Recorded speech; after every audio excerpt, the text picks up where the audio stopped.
오늘 말씀은 우리가 잘 알고 있는 이사야 선지자를 부르시는 그런 말씀입니다. 이사야는 주전 8세기의 사람입니다. 지금부터 약 3000년 전에 살았던 사람입니다. 그는 742년 또 짧게는 738년부터 주전 738년부터 주전 701년까지 약 40년 동안 유다와 예루살렘에 하나님의 말씀을 전했던 선지자입니다. 그렇게 공식적으로 활동했다고 기록되어 있습니다. 근데 이 사람의 이름 이사야라는 이름은 여호와께서 구원을 베푸셨다는 이름을 가지고 있습니다. 근데 이 사람의 실제 이름은 이렇게 야라는 이름을, 그게 이름입니다. 우리가 느헤미야, 요시야 이렇게 하듯이 반말이 아닙니다. 이 사람의 이름이 야라는 것으로 끝나는데 이 말은 무엇이냐 하면 이 사람의 집안이 아주 뼈대가 있는 집안이다, 왕족이다, 그리고 제사장 가문이다는 그런 것을 말하는 것이죠. 탈무드에, 유대인들의 탈무드에 따르면 이 이사야는 우시야 왕의 사촌 의 형제의 아들이라고 그렇게 기록되어 있습니다. 그리고 그는 왕식일에서 왕의 치적을 기록하는 서기관으로 일했다고 그렇게 말하고 있습니다.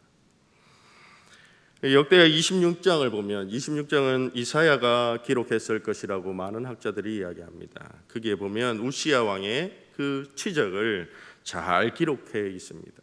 열왕기하 15장에서는 단 7줄로 끝나는 우시야 왕의 이야기가 역대하 26장에는 전체를 기록하고 있다는 것입니다.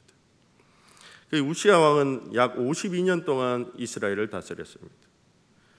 그는 아주 장수한 왕이었고 영토를 넓혔고 국방력을 강화시켜서 아주 부국강병한 그런 나라로 만들었습니다.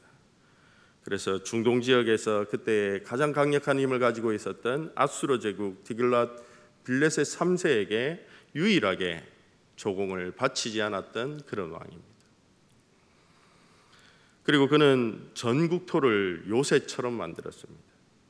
아주 강력한 군사력을 가지고서 아수르 위에서 쳐내려오는 그 아수르를 막아서고, 그리고 그는 욕심이 있었습니다. 그는 다윗과 같이 하나님 앞에 가서 자기가 예배드리고 싶었어요. 재정일치 사회를 꿈꿨습니다. 그래서 그는 역대하 26장 5절에 보면 자신이 직접 가서 분향하다가 나병에 걸립니다. 그래서 그는 15년 동안 문둥병으로 걸리면서 살았습니다. 그런데 오늘 1절 말씀 우리에게 이렇게 말합니다. 시작할 때에 우시야 왕이 죽던 해에 라고 시작합니다. 유다의 자존심을 한껏 높여주던 왕이 죽었습니다. 그 강력한 왕이 죽었다는 소식은 많은 사람들을 낙심하게 만들었다는 것입니다. 제일 크게 낙심한 사람이 누구일까요? 오랫동안 왕의 치적을 기록하며 그 매력에 흠뻑 젖어 있었던 그 이사야가 가장 큰 낙심을 경험하게 됩니다. 그에게는 아주 청천벽력 같은, 일생을 다해서 그 왕을 따라다니면서 그 치적을 기록했는데 그 왕이 죽은 겁니다. 그 순간에 유다 백성들도 낙심했습니다. 왜냐하면 이제 아수르가 자신들을 가만히 내버려 두지 않을 것이기 때문입니다. 그때 서기관 이사야는 어디를 바라보았을까요? 텅 비어있는 왕실의 보호자를 바라봤다는 것입니다. 그때 내가 보았더니 이사야가 현실에서 먼저 본 것은 그 텅 비어있는 왕의 보호자였습니다. 그랬더니 그곳에는 왕이 죽어 있었고, 그리고 자신들의 불투명한 미래밖에 남아있지 않았습니다. 실로 충격받고 실망하고 그 절망으로 가득한 순간이었다는 것입니다. 그런데 그때에 6장 1절 하나님께서 환상 중에 내가 본즉 주께서 높이 들린 보좌에 앉으셨는데 그의 옷자락은 성전에 가득하였다. 그렇게 말합니다. 이사야가 나는 보았다. 내가 절망하고 낙심하는 순간에, 내가 기대었던 버팀목이 모두 무너지는 그 순간에 인간의 눈으로는 다다를 수도 없고 헤아릴 수도 없는 하나님의 보좌에 그곳에 주님이 앉아 계신 것을 보았다. 사랑하는 성도 여러분, 이 사건이 우리에게 무엇을 말하고 있습니까?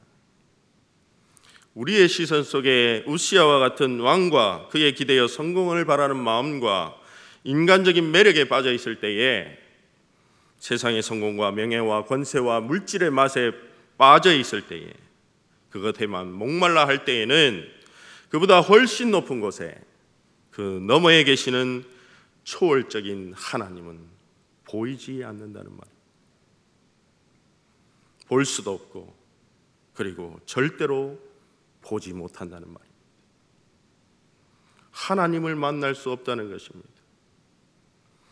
우리가 예배 가운데 이 세상을 구하는 마음으로 그 마음이 온전히 뺏겨서 우리가 여기 앉아 있다면 우리는 예배 가운데서 하나님을 경험할 수 없다는 말입니다.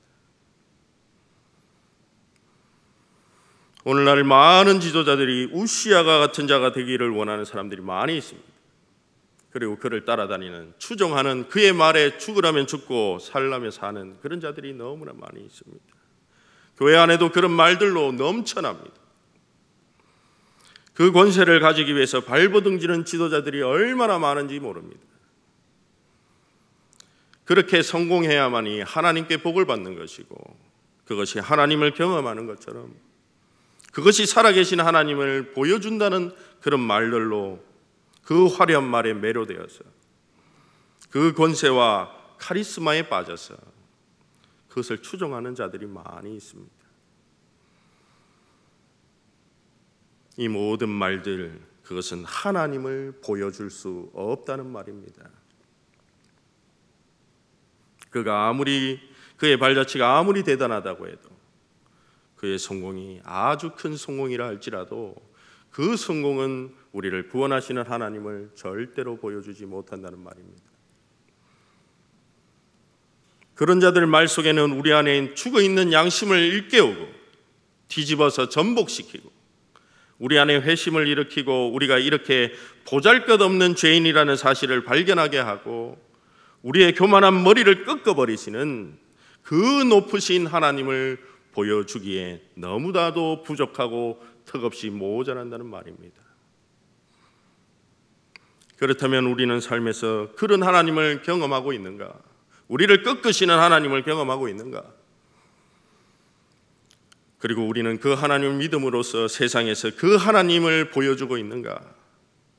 그 말씀이 오늘 우리에게 묻고 있습니다.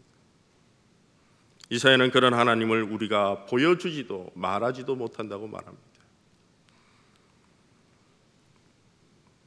우시아 왕이 죽는 그 순간에 그 이상과 자신이 믿고 왔던 것이 모두 무너졌습니다.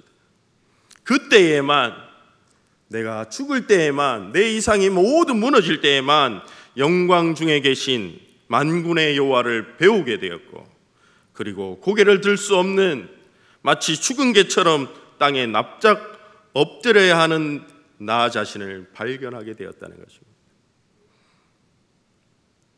우리 중에 하나님을 만났다고 하는 이단들이 너무나 많이 있습니다. 어젯밤에 내가 꿈에 봤다. 내가 말씀 중에, 묵상 중에 하나님 음성을 들었다. 이거 하나님과 동기동창처럼 지내는 거죠. 하나님은 그렇게 우리의 가까이에 계실 수 있는 분이 아닙니다. 질적으로 다른 분입니다. 우리가 쉽게 만날 수 있는 분이 아닙니다. 하나님을 만난다는 것은 압도되는 것입니다. 2008년에 비행기를 타고 촌놈이 아메리카를 가는데 한참 자다가 일어나가지고 밖을 보니까 알래스카가 펼쳐지는 겁니다. 얼마나 놀랐던지. 그 광활한 거대한 자연 앞에서 제 자신이 아무것도 안 되는, 그냥 압도되는 그런 경험을 했습니다. 이처럼 하나님을 만나는 것은 그 두려움 가운데 그 압도되는 경험을 하는 것입니다. 입을 다물지 못하고 차마 그 높이와 깊이 때문에 우리는 그분의 능력과 그분의 지혜 앞에서 압도당하는 것입니다. 하나님을 만난 이사야가 어떻게 반응합니까? 이사야 6장 5절 말씀, 그 반응을 하는 것입니다. 그것을 세 번역은 이렇게 말합니다. 나는 부르짖었다. 재앙이 나에게 닥치게 되었구나. 이제는 나는 꼼짝없이 죽게 되었구나. 나는 입술이 부정한 사람인데 입술이 부정한 백성 가운데 살고 있으면 왕이신 만군의 주님을 만나게 되다니. 이렇게 말하고 있습니다. 하나님을 본다는 것은, 하나님을 본 사람은 자기가 하나님께 접근할 수 없는, 죄로 인하여서 더럽혀진 낡아 빠진 옷을 입고 있는 그 누추함과 그분의 거룩함 앞에 그 투명하게 드러날 수밖에 없는, 죽을 수밖에 없는, 영벌에 떨어질 수밖에 없는 자신의 죄악된 모습에 어찌할 바를 몰라서 엎드릴 수밖에 없는 상태가 된다는 것입니다. 이 엎드리는 것, 그분 앞에 고개를 숙이는 것, 이것이 바로 참된 예배입니다. 예배는 우리 옛사람이 무너지는 것을 경험하는 것입니다. 이전에 왕의 인생에 목숨을 걸고 왕의 매력을 쫓아가며 왕의 권능과 영광을 기대를 걸었던 그 천박한 인생이 하루아침에 와르르 무너지는 것이, 그것이 영광의 왕 만군의 주 여호와를 만나는 경험입니다. 유다 왕국은 우시아가 죽었기 때문에 그 왕자는 비어 있을지라도 하나님은 보좌에 앉으셔서 그 하나님이 온 세상을 통치한다는 것을 아는 것이 중요하다는 것입니다. 하나님이 왕국을 다스리고 계시다는 말입니다. 유다의 미래, 우시아 왕이 몰락하고 죽었다고 그 유다 왕국의 미래가 끝나는 것이 아닙니다. 우리가 인생에서 실패했다고 모든 것이 끝나는 것이 아닙니다. 여전히 하나님이 우리를 인도하고 계십니다. 하나님이 유다의 운명을 지탱하고 계시고 유다의 앞날을, 우리의 앞날을 인도하고 계시다는 것을 깨닫기를 원합니다. 이것이 바로 우리 그리스도인들이 세상을 바라보는 눈이고 생각입니다. 이것이 예언자가 현실을 바라보는 눈이라는 것입니다. 우리는 이것을 가져야 됩니다. 우리는 그 우시아 왕과 같은 권력과 영광에 취해서 살기 쉬운 사람들입니다. 우리의 미래를 맡기고 그 왕과 같은 존재에 우리의 마음을 의탁할 때가 많습니다. 그런데 그것을 성경은 제1계명에서 그것이 우상 숭배라고 말하고 있습니다. 위대한 사람, 그 사람의 물질과 배경, 우리가 꿈꾸는 이 땅의 번영과 삶이 영광의 보좌에 계신 하나님을 바라보지 못하게 한다는 것입니다. 그것은 방해꾼일 뿐입니다. 우리는 예배 가운데서 내가 믿고 의지했던, 그리고 하나님의 보좌를 바라보지 못하게 만들었던 그 무너짐과 상실감을 경험해야 합니다. 그럴 때에 우리는 높은 보좌에 앉아 계신 하나님을 볼 수가 있는 것입니다. 이스라엘 백성은 성전을 자신들의 하나님의 집이라고 믿었습니다. 그런데 오늘 그 생각을 완전히 뒤집어 엎고 있습니다. 그 성전, 그들이 화려하게 만들었다고 하는 그 성전은 하나님의 옷자락이 잠시 스쳐가는 수준의 장소라는 것입니다. 이 말은 우리 교회가 아무리 은혜롭다고 할지라도 하나님의 영광을 다 독점할 수 없다는 것입니다. 우리는 그분을 다 알고 품지 못한다는 것입니다. 이사야의 경험도 아주 희귀한 경험입니다. 그런데 그 가운데 6날개를 가진 스랍들이 있었습니다. 그들은 2날개로 자신의 얼굴을 가렸고 2날개로 발을 가렸고 두 날개로 날고 있었습니다. 그들은 하나님을 호위하는 거룩한 그런 자들이었습니다.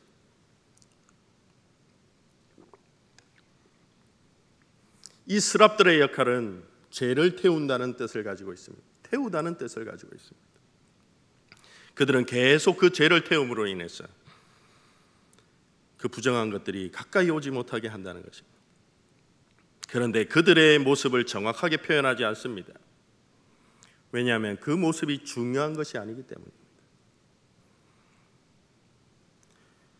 그 스랍들이 주고받으면서 이렇게 찬양합니다. 거룩하다 거룩하다 거룩하다 만군의 여호와여, 그의 영광이 온 땅에 충만하도다. 이것은 이스라엘 성전에만 하나님의 거룩함이 충만한 것이 아니라 이 영광이 온 땅을 가득 채우기를, 그렇게 채워지기를 바라는 예언의 찬양입니다.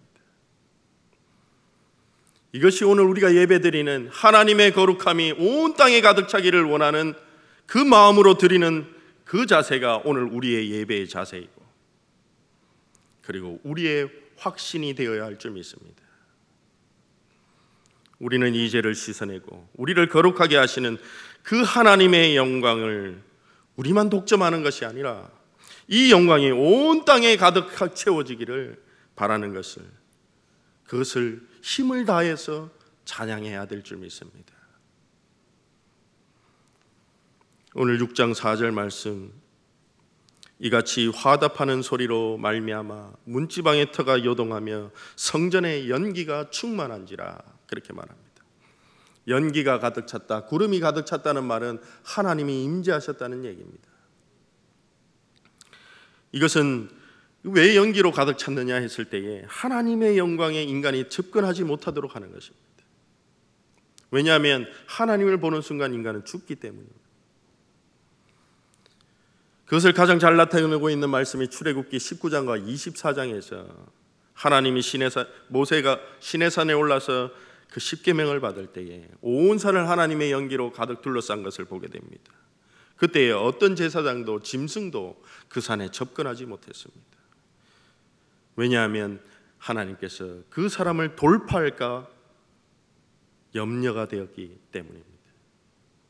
하나님의 거룩한 영광은 본질적으로 인간의 부정함을 밀어내고 배척하는 분이라는 것입니다. 하나님께 다가갈 수가 없는 것입니다. 우리의 힘으로. 그 거리는 너무나도 멀고 무한합니다.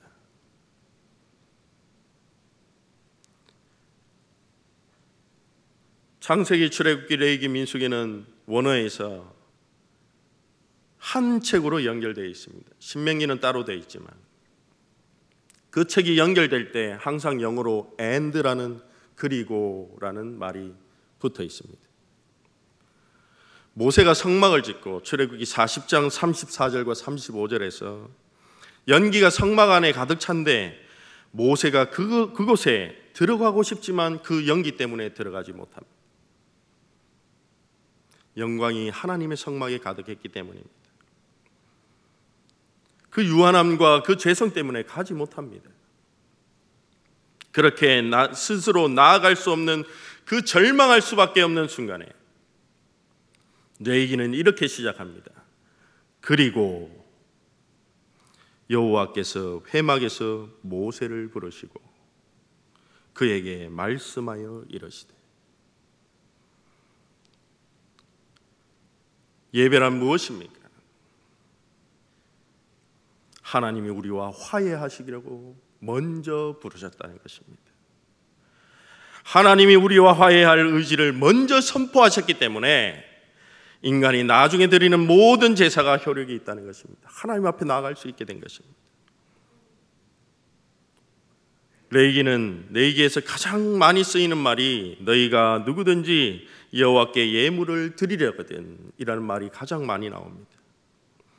하나님께 가까이 나아가려면 예물을 가지고 나가는 것이 아니라 하나님이 가까이 부르실 때에 가까이 나아갈 수 있다는 것입니다. 그 부르심을 통해서야만 죄인인 우리는 그분께 그 예물, 심장을 가지고 나아갈 수 있다는 것입니다. 내 얘기는 우리를 향한 강력한 하나님의 부르심과 일방적인 용서와 화해의 선포입니다. 그러므로 사랑하는 성도 여러분, 하나님을 경험한다는 것은, 그것은 하나님의 영광 앞에 이사야가 자기가 몰락한 것을 경험하고 그럴 때 자기 부인을 통해서만 경험할 수 있습니다. 참 하나님을 경험한 자는 자기 부인을 할 수 있다는 것입니다. 하나님 앞에 엄청난 그 영광 앞에 내가 너무나 형편없고 설 수 없고 초라하고 아무것도 아니고 내가 무너질 때, 경험할 때 하나님을 만났다고 고백할 수 있는 것입니다.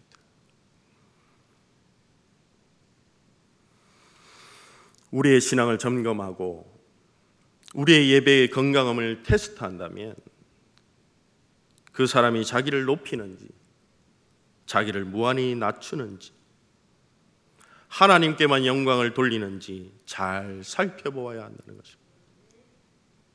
예배는 하나님을 무한히 높이고 자신은 절대절명의 죄인임을 알고 하나님과 나 사이에 무한한 간격이 있음을 절대로 다가갈 수 없는 것을 경험하는 일입니다.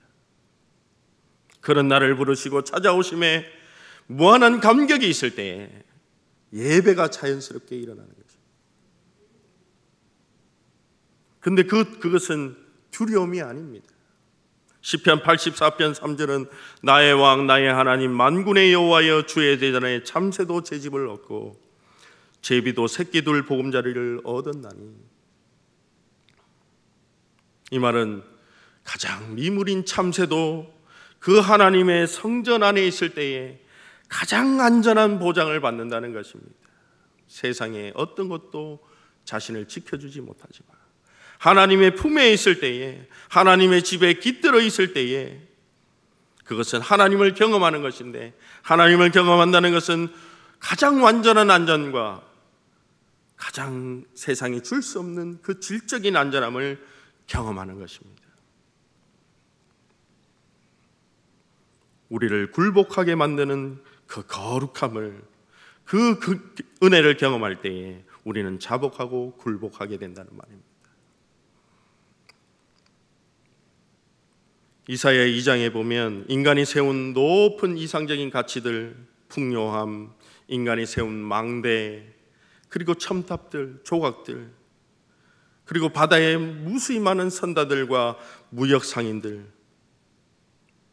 그 이 세상의 이상을 보면서 그 높아진 것들을 낮추시는 하나님, 그 높으신 하나님을 경험하지 못하면 우리는 인간적인 위세에 매우 눌리기 쉬운 그런 사람들입니다. 그 위세에 눌리버리면 우리는 언제나 이 땅에 많은 것을 가진 사람들의 말을 따라서 그 사람들을 부러워하는 인생밖에 살 수가 없습니다. 그러므로 우리는 그 높으신 보좌 위에 그 앉아 계시는 하나님께만 우리를 고개 숙이는 그런 예배하는 삶을 살아야 할 줄 믿습니다. 여기서 고개를 숙인다는 것은 하나님께 충성한다는 말입니다. 다른 것에는 절대로 고개 숙이지 않는다는 말입니다.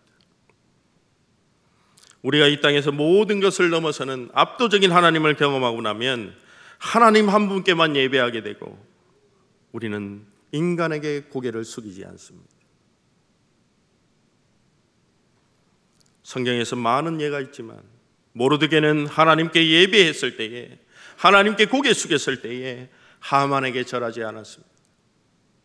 다니엘과 세 친구는 하나님께 절하고 난 이후에는 느부갓네살 왕에게 예배하지 않았습니다.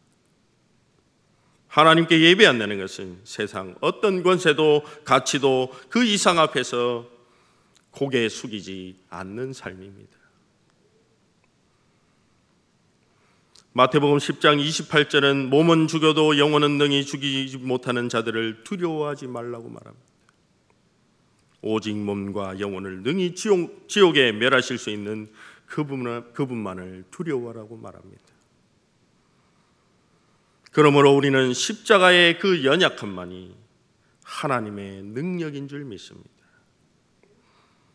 자기를 쳐서 죽기까지 하나님의 말씀에 복종시키고 남이 알아주든지 못 알아주든지 묵묵한 십자가의 길을 따르는 사람이 능력을 일으키게 된다는 것입니다.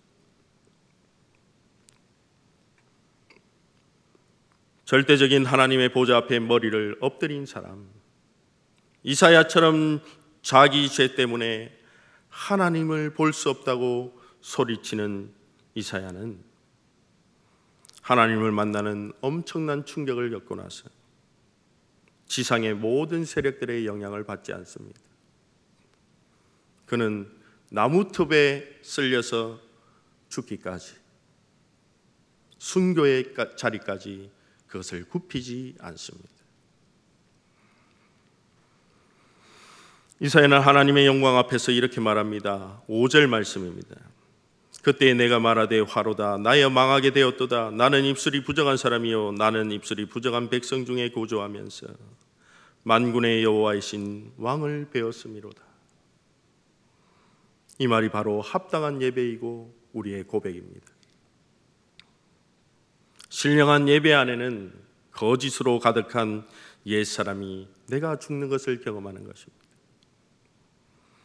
이것은 우리가 인간적인 노력으로 경험하는 것이 아니라 오직 하나님만이 우리를 긍휼히 여겨주실 때에 온전한 하나님의 은혜로만 가능한 것입니다. 우리가 스스로 죄를 해결할 능력도 하나님 앞에 나가지도 못하고 입술이 부정하다는 것은 거룩한 하나님을 입에 담지 못한 사람이란 말입니다. 에스겔 36장은 누가 그러면 하나님의 이름을 더럽히는가 묻고 있습니다. 그것은 하나님의 이름을 더럽히는 자는 하나님의 법도를 떠난 그 사람이 바로 하나님의 이름을 더럽힌 사람, 부정한 사람이라고 말합니다. 그런 사람, 하나님의 법도를 떠난 사람이 계속해서 하나님의 이름을 입에 담을수록 하나님의 이름은 더럽혀진다는 것입니다. 이 사람들이 누구입니까? 이사야 1장은 이렇게 말합니다. 고아와 과부의 눈에 피눈물을 흘리게 하는 너희 소돔의 관원들아 여호와의 말씀을 들을지어다. 너희 고모라의 백성아 우리 하나님의 법에 귀를 기울일지어다. 여호와께서 말씀하시도다. 너희의 무수한 재물이 내게 무엇이 유익이뇨? 나는 수장의 번제와 살찐 짐승의 기름에 배불렀고 나는 수송아지나 어린 양이나 수점소의 피를 기뻐하지 아니하노라. 너희가 내 앞에 보이러 오니 이것을 누가 너희에게 요구하였느냐? 너희는 내 마당만 밟을 뿐이니라. 하나님은 이 예배를 듣지도 않고 기도를 듣지도 않겠다고 말씀하십니다. 이 말은 무엇입니까? 죄가 죄인 것을 깨닫지 못하고 그냥 하나님께 예물을 드리고 잘 예배드리면 종교 행위로 하나님을 움직이려는 그 행위는 받지 않겠다는 말입니다. 우리 삶 속에서 그냥 세상 사람들과 똑같이 살면서 주일날만 나와서 하나님께 예배한다는 것, 세상 사람과 똑같이 살면서 그 예배는 받지 않겠다는 것입니다. 그러면서 하나님은 이렇게 말합니다. 이것을 고발하고 이것을 전하라고 누가 갈 것이냐? 이것을 깨우치기 위해서 하나님의 뜻을 전하기 위해서 그곳에 누가 갈 것이냐? 누가 우리를 위하여 갈 것이냐? 그 교만을 꺾고 하나님의 법도에 다시 돌아오라고 누가 그 일을 감당하며 갈 것이냐? 그때에 제사함을 받은 이사야가 주님의 목소리에 이렇게 말합니다. 그때에 내가 이르되 내가 여기 있나이다. 나를 보내소서 말합니다. 내가 그 고발하는 삶을 살겠습니다. 내가 자기 부인하는 삶을 살겠습니다. 나는 내가 하나님께만 예배하는 삶을 살겠습니다.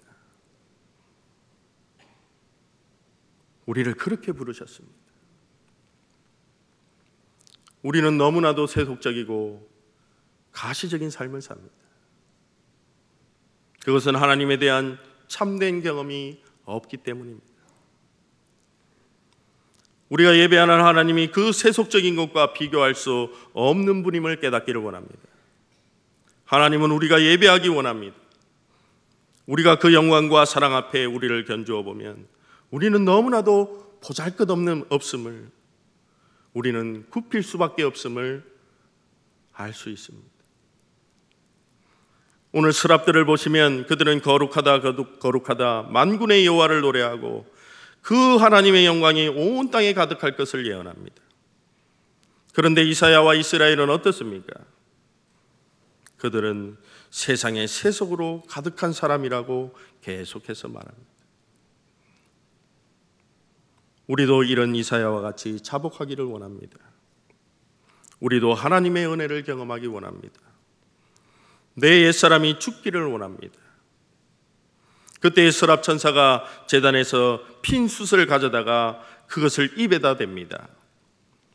보라, 이것이 내 입에 닿았으니 내 악이 제하여졌고 내 죄가 사하여졌느니라. 우리를 향한 잘못된 생각과 삶을 태우고 하나님의 뜻과 음성만 대변하는 거룩한 입이 되었다는 말입니다. 세상의 권세자들의 입을 대변하는 것이 아니라 하나님의 음성을 대변하는 사람으로 만드셨다는 것입니다. 야고보서는 입술과 혀가 완전하면 행위가 완전하다고 말합니다. 우리의 입술은 하나님의 음성만 대변하는 그런 삶이 되기를 원합니다. 하나님 말씀만 바라보면서 사는 성도가 되기를 원합니다. 힘의 질서와 힘을 숭배하는 자들은 그러나 없어지지 않을 것입니다. 물질을 숭배하는 것은 주님 다시 오실 때까지 계속될 것입니다. 그러므로 우리는 서로가 서로를 격려해야 합니다. 우리의 얼굴을 가리고 우리의 발을 가리고 우리의 성공을 가리고 우리의 잘남을 가리고 나는 어떤 사람이라는 게 중요한 것이 아니라, 내가 어떤 사람이 되는 것이 중요한 것이 아니라 나보다 남을 낮게 여기고 나는 죽고 주님이 내 안에 사는 귀하고 복된 사람들이 되기를 원합니다. 이사야는 지금 망해야 된다는 것을 전해야 합니다. 아주 세게 전해야 합니다. 그런데 그 목적은 무엇입니까? 회개해서 구원받아라는 말이 아닙니다.